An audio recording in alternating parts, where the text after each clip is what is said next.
Welcome to Rethink, the Financial Advisor Podcast. My name is Adam Holtz. And this is Derek Notman.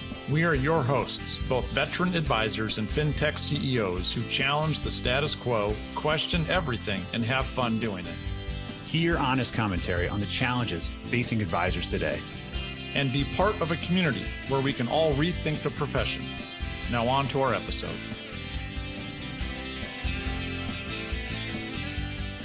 Derek, are advisors seeking modern best practices? It's an interesting question, Adam. You know, I think that we are all exposed to a variety of best practices, but they are, I would argue, siloed. And how often do we really seek them out? And I go back to my insurance BD days, and we learned a lot of great things, but they were from other people in our office or in the community of that company. And let's face it, we need to be on the cutting edge as things are transforming faster and faster and faster. And man, I mean, it's tough being an advisor, Adam. There's so many things to do. And now you're asking me to go seek out all the best practices on top of the 4,000 other things I'm doing today. Of course, man. You know, you're an entrepreneur. What'd you call it in our last session? An advisorpreneur? Advisor. No. You was it a entreprovisor? Entreprovisor. Whatever it was. Just because we have to mash up everything in Rethink.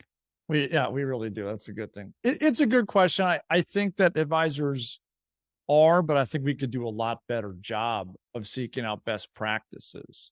I have really seen a lot of fellow advisors take this entrepreneurial spirit to heart, reading books, following blogs, working on self-help. I think we have a fantastic industry that affords us a certain type of lifestyle that allows us the time to invest in ourselves.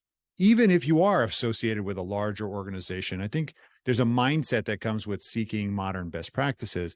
But the funny thing is, I find most of the people, probably not unlike myself or you, we're getting a lot of insight from outside industry, not just let's be the number one, we'll call it advisor in our organization. Let's just do what the other number ones do or what they did in the past. And I think it's really an interesting question because it was inspired by this interview that we did with McKenna from the UK, who has some really interesting insights that got us thinking, right, Derek? Yeah, it was really fun chatting with him. He's totally a futurist. He's been in our space for, it's got to be 30 years. But just the way he thinks about things and challenges things, I mean, it really resonated for us when, if you're talking about rethinking, he is rethinking all of it. Well, and he didn't pull any punches too about what his thoughts were on the perspective of the United States advisor and the industry, which I think is going to be really fun to share with everybody here. Because we had to take what was almost a 40-minute interview and chop it down into some really salient points for Ian, who, if you know him or have followed him in the past, he just really has some really great insights. So let's introduce Ian, because I think for those people who don't know Ian McKenna, he's been involved in a significant number of fintech startups, a consultant, has a team, has programs in the UK, and also travels to many of the events we go to here in the States as an evangelist, as an interviewee, as a media personality, columnist. He's started several companies. And I think when you hear what his perspective is from traveling the world, Derek, I think you'll also remember, and I think a lot of our audience will get some really interesting chuckles and insights as to what's coming. I look forward to debating what he talks about with you. You ready? Let's do it. So Ian, obviously you've impacted so many of us. You've been writing about fintech for so many years. You have a fantastic consulting firm in the UK. We've even talked to you about participating in the many events that you're supporting. So thank you for taking the opportunity to be here. We'd love to know, what's your unique perspective of the advice market today? I think we are right on the cusp of an unparalleled level of change in financial advice. If we actually look at how it works, how different is the traditional advice process today from 40 years ago? Yes, we've got bits of technology, but we're still kind of serving the same demographics. We haven't changed our industry in the way that so many others have. And I think what we are seeing now with a plethora of AIs emerging, and certainly what I'm seeing has been coming up with predictions of how future financial advice systems might work for decades. And there's been quite a number of people who sort of listen to what I say. And they're like, yeah, okay, Ian, you've lost the plot. I mean, my vision of how we will give financial advice less than a decade from now will include a scenario where we'll be inviting our clients to put on their augmented reality glasses, and based on their current level of savings, we will actually be taking them through a VR of their own future life. It's almost like doing the financial services equivalent of a Christmas Carol. Because what's one of the hardest things to do is to get people to save. But there were a series of adverts done over here about 5 years ago by Aviva. And what they did was they took customers and they got in a professional makeup artists, they got costumers, and they dressed these people up in line with their future lifestyle. And they made TV ads about what would they be experiencing as a lifestyle in retirement based on their current level of savings. Because they were real clients they used in this, and they gave them their real future lives. And some of them were really, really quite shocked. You know, there was one guy, bit of a jack the lad in his late 30s, flash car, whatever.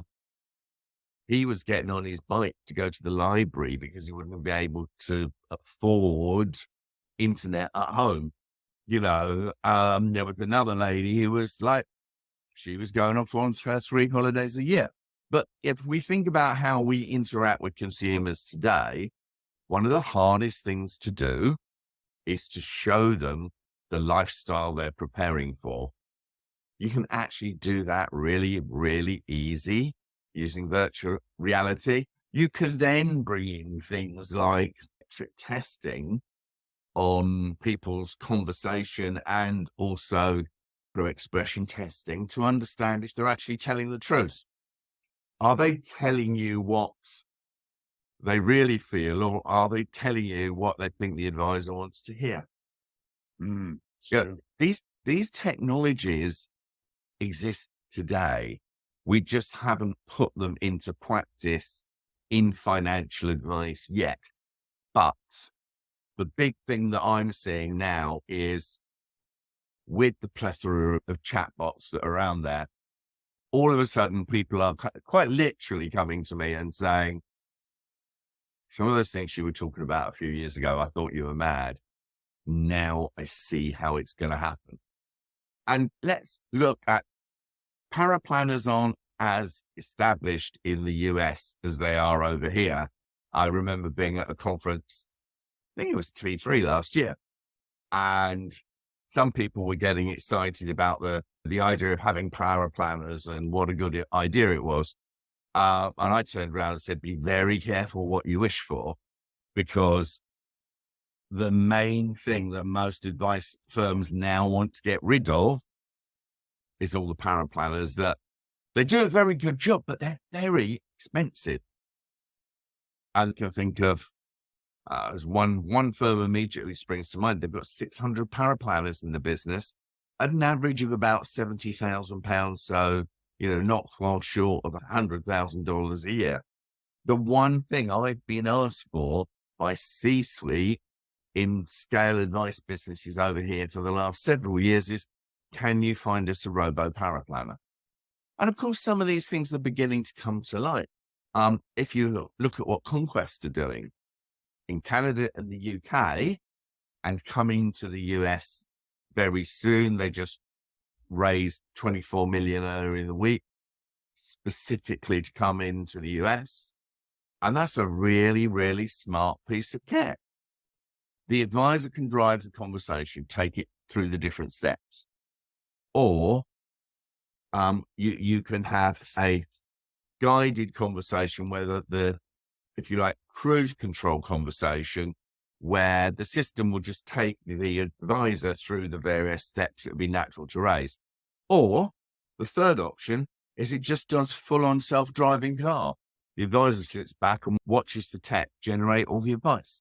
Christmas Carol analogy is brilliant. Yeah, I like that. And I find that a bit scary on the way that that's coming, but I also do see that as a massive opportunity. So along those lines, then, Ian, if that is what the future truly holds, what action steps do you have for those in the financial advice space? We have a lot of great advisors. We have some fintech folks. We have C-suites at insurance companies. What is your message to them? What's one thing that they should do? I have a simple question. Do they intend to still be in business in 5, at a push 10 years' time? Because if they do, the overwhelming majority of financial advice businesses and all the companies that support them are not adapting their commercial model in a way that will be fit for purpose in 10 years' time. The AUA model doesn't work if most of your clients are relatively young and they're still growing their assets. It works quite well for the client in that environment because they don't pay very much. Doesn't deliver a sustainable amount of income. Now, all right, the US does benefit, well, US advisors benefit from having nowhere near as tough regulations as most of the rest of the world. So some of the operating costs are lower, but we need to completely reinvent the way that we are charging people so that the money that they're paying advice firms is adequate to sustain their businesses. And by the way, that's also going to mean drastically cutting some of the services. There are immense opportunities out there. There's an enormous market that is untapped, but could be. But traditional financial advice firms, I don't see them creating, deploying, and I'm generalizing, there will be a handful that are. I think some over here. But most advice firms have a commercial model that will put them out of business in 5 to 7 years' time. Probably doesn't come much more shocking than that, really, does it? So the takeaways here is clearly the insurance industry is antiquated. Financial advisors, if they don't retool or figure out how they're going to address the growing market that's not all wealth only, are not going to be here. There's technology that's still not being utilized that's available today that our antiquated industry is not even thinking about, like VR, AI, and even facial recognition, like you talked about. And the bottom line is the reason it hasn't changed in the United States in terms of catching up on regulation is because the compensation models. Yeah, well, where are we going next? And what do we prepare? What got to prepare so that we can meet the future needs of customers? One of the reasons I spend as much time traveling around the world, and particularly the US, is I think it's fair to say broadly on technology, you were about 3 years ahead of the UK. I think that's down to 1.5 years now. There are some areas where your life insurance industry is at least a decade behind ours. But then the US life insurance industry is the least efficient insurance industry on the planet by an absolute country mile. There are practices that are going on, which it's incredibly clear that firms could support consumers vastly better, but then people that are being paid very large amounts of money for running factories in the way they used to in the 1970s, your life insurance industry really hasn't moved forward since the 1970s. And it's quite stunning when you look at it. There are one or two companies they're up in the 21st century with everybody else. but the overwhelming majority of US life insurance policy providers, rather, are truly stuck in a time warp. And you get some of the people quietly off the record and ask them, look, is this really because, like, if you improved all these processes, a lot of people wouldn't make anywhere near as much money as they do? And the answer is, well, don't ever ask me that publicly, but yes. You know, I mean, your life insurance industry is in such a dire state. But then again, if you look at financial regulation, the US is 40 years behind the UK. And Tell that's us not why, an though. That's good. exaggeration. Yeah, how do we understand that? Because I think most of our US-based financial advisors are not up to speed on what anybody else is doing, just what's in their backyard. What do we not know? The level of consumer protection provided by Reg BI is less than was provided to consumers in the 1986 Financial Services Act. In the UK. Yeah. I mean, basically, you don't have any consumer protection worth mentioning. Yet everywhere else around the world, you know, Australia, Singapore, various Asian countries, various Arab countries, various African countries, and of course, most of Europe have got, Canada's not very far ahead of you. Jason Pereira organized a really good fintech event in Canada and got well along to talk about the future direction. What could Canada expect to learn from the US? And on the one hand, he was talking about a lot of good tech from the US. But again, I mean, his statement was the UK was the most advanced nation in the world in terms of consumer protection regulation. Yeah, I'll be quite clear. We overdo it sometimes, but it's better than having none. And it's actually really now beginning to damage American software companies very, very badly, because half of your software companies, in all honesty, can't get over the fact that, I know America's a wonderful nation and 360 million people or so. There's 7.8 billion on the rest of the planet. And what if only 3% of those are rich? You've got some amazing advice tech software companies in the US. How many of them actually take it out to anywhere in the rest of the world? But they're now beginning to be at an enormous commercial advantage because the lack of regulation in the US now means that there is a symbiotic relationship between regulation and technology. You can only really achieve the highest levels of regulation with the latest technology. So new regulatory requirements drive the adoption of technology. Technology makes new regulatory requirements possible. We've got a huge thing happening over here at the end of July called Consumer Duty.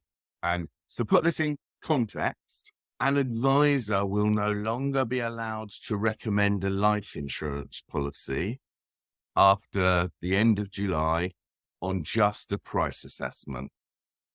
Any comparison service that only looks at price and does not consider value will fail regulatory standards. So, and what we're seeing, if you give people a price comparison list for life insurance, their eyes always go to the lowest price. And then it's really hard to get them to come up. It's quite a strange one, really, because if you're buying life insurance to protect yourself and the people you care about the most, do you really want a cheap one? Or do you want a good one?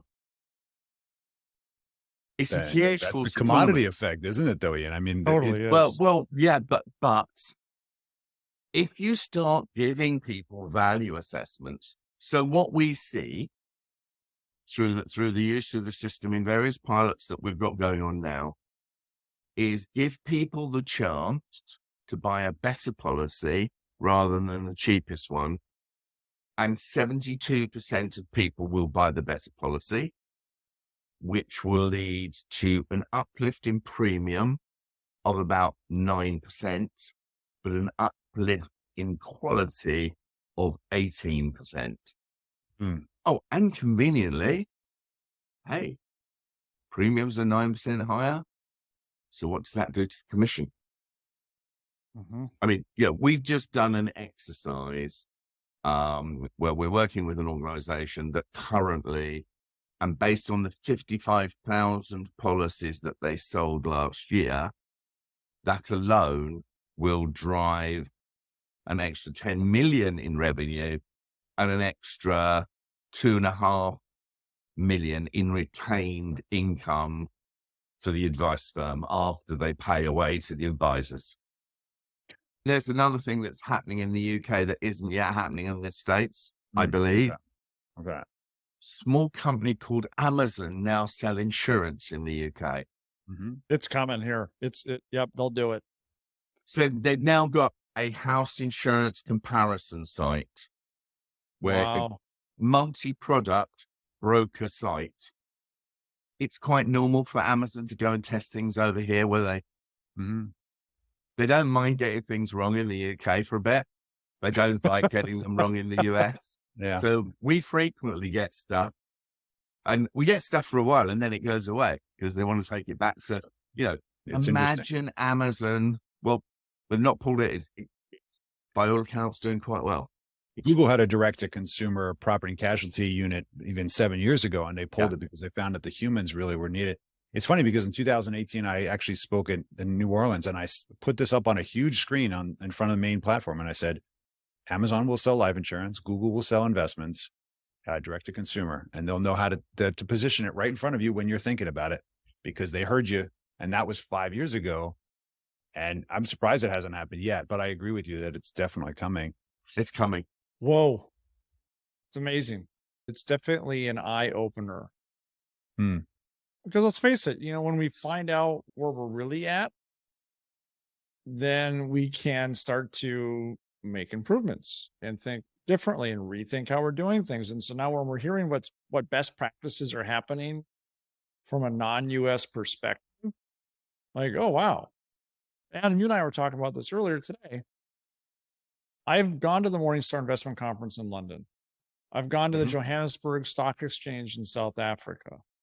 I've met with different advisors and financial services companies outside of the US, and I've gone to non-financial conferences as well, because we can really learn some pretty cool best practices from outside of our normal sphere of living and working and so forth.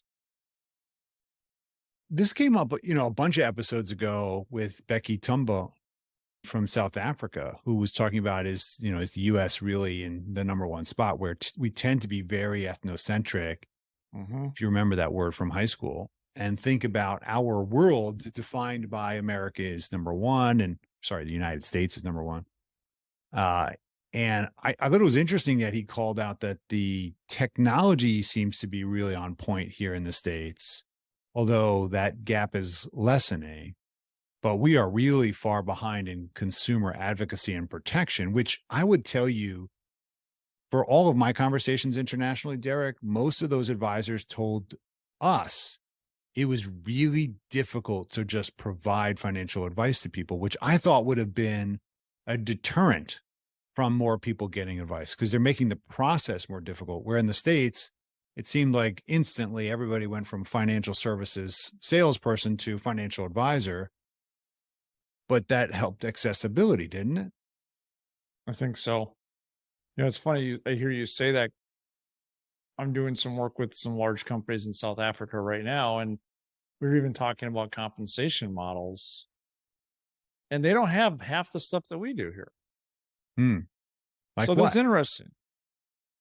What do you mean? Like, what do you mean? What do they not have? They can't charge hourly. They can't charge a planning fee. At least there's 5 large financial companies, if you will, in South Africa, the equivalent to like the large wirehouses or insurance PDs here in the States. And they're one of the big 5. And that's what they were saying. So we were talking all about the different comp models and how advisors can charge for services. And it really just boiled down primarily to commission. But yet they have better consumer advocacy, according to Ian. That's what's so interesting about it. So, and you've commented before about how the compensation structures are all messed up anyways. Well, this didn't this kind of come up in a couple of episodes ago with Sam Russell. I mean, we were talking about fee transparency and putting, to be transparent for marketing perspectives, putting your fees out front, whether it's your ADV or your hourly, or that you get paid on compensation that's derived from product sales, that it should be out front. But it's interesting that he said that Reg BI was no better standard than their 1986 Financial Services Act, which conceivably gave the consumer more protections against, we'll call it, poor sales practices in financial services. And I know that that specific regulation tended to push an enormous number of financial professionals out of the business, which I thought was not appreciated, certainly by the people that lost their jobs, because an entire industry was just eliminated. And so it's interesting to see this full turn. We're talking to a lot of people about how, fiduciary best interest on the same team is very idealistic and awesome. And many of us have been acting this way towards our clients for years without somebody telling us that we had to. But that this is now becoming on the verge of becoming the norm, whereas it was almost awkward a couple of years ago. Well, the shift has happened already. There's no question about it. And it's interesting how Ian talks about how we're on the cusp of even bigger change. Sam said the same thing. We've had a lot of people say we are on the cusp of something. So it's not just you and I saying it anymore, buddy. It's Nuh-uh. Well, he would argue he's been saying it for years. I mean, he's got his VR glasses. Last time I saw him, I was telling you at an event, he came up to interview me. He had video glasses on and he said, okay, start talking. And his actual glasses had a video camera in, and he started like interviewing me. Right. Are you sure his name isn't James Bond? I don't know. I think he wants to be James Bond. I was very much imagining him the entire time driving around in his Aston Martin. Totally. He is totally right, with a martini. He is the insurance and financial services James Bond. That's who he is. Maybe that's true. Or he's Q. He could be Q, by the way. He totally could be Q and Q branch. No question. He is Q. Well, so tell us your takeaways, because there's some really interesting things from best practices to where our position is and wake-up calls. What'd you pull away from this? Well, I think advisors listening to this really should take a moment to think about what Ian is saying. And we'll cover these bullet points real quick now. But Ian does travel all over the world. And he has a unique experience and exposure to things that we just don't have. That's why it's so cool to have him on, just to hear what he is seeing and doing. I thought his point on virtual reality, fascinating. Then the next 5 or 10 years to be able to use VR. So like, think about it this way. I use the use case. We talk about retirement planning, quote unquote, for our clients. And it's just some idea that's like a wisp of air out there. You can't really quantify it. What if we could, as advisors, have our client put on a VR set and actually look at themselves 30 years from now in retirement, visualizing the house on the beach or traveling or being with the grandkids? That's remarkable. And now it makes it real. And I think that consumers would act a lot more on the advice they're given if they saw things that way. So I thought that was really fascinating. Well, I haven't actually. That's an interesting. I just had this vision of having our clients in the room and showing them their Monte Carlo analysis. And now in the VR, they're 82 years old, and all of a sudden they get evicted from their house and pulled out, and now they're homeless and they're walking around like, this is the choice because you decided to have no savings. Make it real. Okay? You're making it real. Okay, here's another example. So my wife and I love the show $1 Million Listing. They were selling 20, 30, $40 million homes in Las Vegas. But because the homes weren't built or even developed yet and the land was barely even there, they were selling these things through VR. And they were getting people to commit massive checks to buy these homes completely sight unseen. So VR can get people to act like that with their money. It can definitely work in the work that we do as advisors too. Do you see why we need to do this now, making it really emotional? I thought that was really interesting that they're testing this. And I know that when he mentioned the facial recognition, it's interesting. Gosh, in 2016, I saw from Invisio, actually, Edmund Walters introduced me to it. It was basically biometric testing on risk profiling. So you could see whether they're lying when they say they want to take a lot of risk. You could just like read their face. It said, nope, they can't take risk. They're just telling you that for ego reasons. So it's true. There's a lot of technology that is just far off from really being implemented in our space. But, and he didn't bring this up. I'm going to bring it up. Should we implement it? Oh, well, isn't that the big question today? Should we be implementing artificial intelligence chatbots? You probably have already seen the what are they called? Well, they have that open letter to AI that The they're open calling letter, yeah. for taking a break.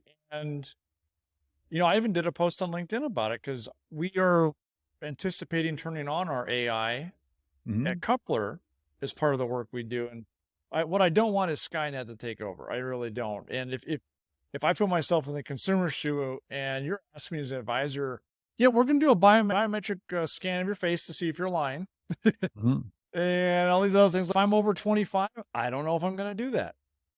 So I don't know. But Ian did mention is that, this is the other point is he talked about the compensation models all messed up. And he made a really good point about, are you going to be in business in the next 5 to 10 years because of the younger generations and the comp models are not what they should be and so forth. So when you combine that with AI and all that other stuff, I don't know, man. I can see the VR benefits because that's not too intrusive. Heck, you could record those videos and give it to them, Yeah. right? Send them the link to the video later or put it on VHS for them. Well, it's so funny you say that because we even saw implementations in the late, 2015, 16s using financial planning in VR space, basically meeting over VR and being like, okay, you got a virtual screen in front of you and there's your pie chart and there's your burn down chart. And, did that make it more engaging? No, it's kind of more like kitschy, it's not like, Well, the okay, it was infrastructure for cool. clients aren't there either. It's not there. It's not But there. neither was Zoom, though. Think about it. Neither was Zoom. It's true. I mean, if everybody has an Oculus at home eventually because their kids have it, it's actually interesting because Panos Lelodakis from Greece, he travels literally around the world. You probably see him. He's got huge social presence. I met him at MDRT and Gamma years ago. We traveled, went to Taiwan together, and he's been wearing these goggles forever. He just hit, I think, 50 or 60 stages around the world in the last year talking about, and he shows up on the stage with the VR goggles and says, this is the future. And I think a lot of people are catching on. They're saying, no way, this is true. And they will accelerate that. I mean, I don't know. It's hard to really think, Derek, that we're going to get a bunch of VR goggles and it's not going to be taken sort of seriously where we're gamifying your financial life. But gosh, that is how we take action, isn't it? There will be some challenges there, but if we can sell that value, Sam talked about sell the value, right? What's your value prop? If you can sell that and say, listen, I can show you what happens. Let me tell you what, when I say show, and really get into there, I would be as a consumer, I think I'd be willing to go that far. Mm-hmm. Be like, what? So if I buy this boat today that I have to finance, instead of funding retirement, this is what happens in 30 years? Huh. I guess I don't need that boat so much anymore. Yeah, that's interesting. You know what I just remembered? It was a conversation you and I had 2 years ago. It was one of our first podcasts. We talked about the future of financial product distribution. We did. We said it's going to change radically. Here we have Ian talking about Amazon distribution. Maybe the whole point of the VR and the next level of tech and social is that the product distribution or the solution distribution will really be through these types of products too. Maybe you will be playing your VR goggles and playing golf, and all of a sudden you'll see a billboard off in the background that says, buy your insurance or your mutual fund now, because we already know your portfolio is a mess. And you literally just click on that and say, like, hey, what do you want? Here's the value, here's the boom, done. Like, is that possible? The interesting thing about what he said is that the reason that the US hasn't had the level of innovation that one would have expected, given all this amazing technology, is because the bottom line is that the margins are stopping innovation. In other words, someone's getting paid an enormous amount of money relative to the value they're delivering, which causes a stymie relationship in the innovation, right? When several people are making way too much money, they just use that to say, hey, let's not make any changes. Okay. Because this is a good thing. Don't break it. It's I not like messed it. up. This Don't is break good. it. I can go Okay? buy that boat. But if the consumer base stops valuing what the guys making the margin are really generating on arbitrage, they'll be forced to change. And maybe that's really what's happening, is that the consumers, the next generation of much more value-minded, conscious, not as relationship driven, that I've got to have an advisor that I trust, that boomer mentality that controls a lot of the money right now, Derek, I think is that kind of loyalty and legacy is going to wane on the AUA or AUM model. Because I don't know if I'm basically helping my parents who are now in their 80s, I don't know if I'm happy with them paying 1% or 10 or 20 grand a year to an advisor when they haven't built a relationship with me. They're not using the newest tech. They're doing an asset allocation model. I think the value proposition is going to be lost on next generation. So it's not just that you have to worry about, well, when my clients pass on, maybe that model's done. I think that the kids are going to get involved in the later years of the baby boomer No clients. question. You're going to be forced. That's kind of my prediction today. And if you show up with a VR headset, you're probably going to win those kids over. Maybe you'll be like, got a wow, better this guy's modern. Yeah, you got a better shot, right? You're going to make an impression. We've referenced Sam's episode a lot, but there's a lot of similarities there, what she was talking about. Any other bullet points, things you want to just point out to advisors before we wrap this baby up? I think the US comment about advice tech not being designed to go global is very true. Like I said before, the US market is built for the US. It's like, it's the biggest market. Let's just stay here. Why go overseas? But I thought it was cool that he said, hey, we're 360 million people. That's 3% of the global population, or 4%. Whatever. Yeah. There's a huge market out there. You guys have the best tech. You're in the lead. Why are you not building for the global community? Ironically, Asset Map is. So that's my plug. And so is Coupler, right? So you and I are built for this idea because maybe we're more exposed than most, right? We're not just operating in our single silo of I sell this or I sell that, and this is how I do it. And that's, I hang out with the same kind of people and we all look the same and we take best practices from each other. And that's good enough and awesome. And that's worked. We're exposed. We're just exposed and we see it. And so you can't unsee it, right? So we're building Asset Map and already have, South Africa, UK, using Asset Map because we built it to be cross-border agnostic. The ups and downs of that. But I think that's a really important aspect of helping the entire ecosystem and saying the addressable market is just massive. It's huge. We can serve a lot of people that way. And again, to Ian's point, we can learn from these other countries and companies that are global, and we can take those learnings back, even all the way down to the granular level of what is the solo advisor shop doing today that maybe they can do a little bit better. Mm-hmm. So yeah, we've thrown a lot at people in this one. This one definitely is more of a futurist, brain bender, Doctor Who, whatever you want to call it, type of thing. But when you've got the James Bond from UK on your show, you got to go McKenna with it. Q. That's right. Well, that's okay. I'm glad you wrapped it up because thank you, Ian, for what you're doing. Really, really exciting, interesting stuff. I'm glad that you pushed the envelope on the futurist stuff because that really forces us to think and as we all know on this podcast, we're trying to force a rethinking of our whole industry, and good things will come out of it. It may not always be comfortable, but hopefully we'll get the reality of that honest dialogue to help figure out where we want to take it personally. So with that, thank you, Ian, for everything you're doing. Derek, why don't you bring us home? I already am home. Why don't you bring the rest of the people home? Sorry, this is bad jokes. I'm really good at bad jokes, my wife says. Anyways, thanks everybody. Another awesome episode. We are closing in on 50, and we've got some pretty awesome guests in the pipeline, so stay tuned. In the meantime, you need to follow us on LinkedIn. The links are right below in the show notes. All you got to do is go down there and click. So just click those things and do that. If you want to learn more about us, our companies, what we do on Saturdays, just go do that. Is that in there? I don't know. I don't know. Maybe. Awesome. Just ask Adam's mom what he does on Saturdays. She'll tell you. She doesn't know. Awesome. Well, But Derek, yeah, thank you as always. yeah, Matt, thanks. Good seeing you. Everyone else, do something good today. That's right. Invest in yourself and others. Invest in We'll yourself. look forward to seeing you at the next pod. Thank you for listening to Rethink, the Financial Advisor podcast with Holt and Notman. Be sure to subscribe now and join the ongoing conversation. The information covered and posted represents the views and opinions of the guest and does not necessarily represent the views or opinions of Asset Map or Connector. The content has been made available for informational and educational purposes only.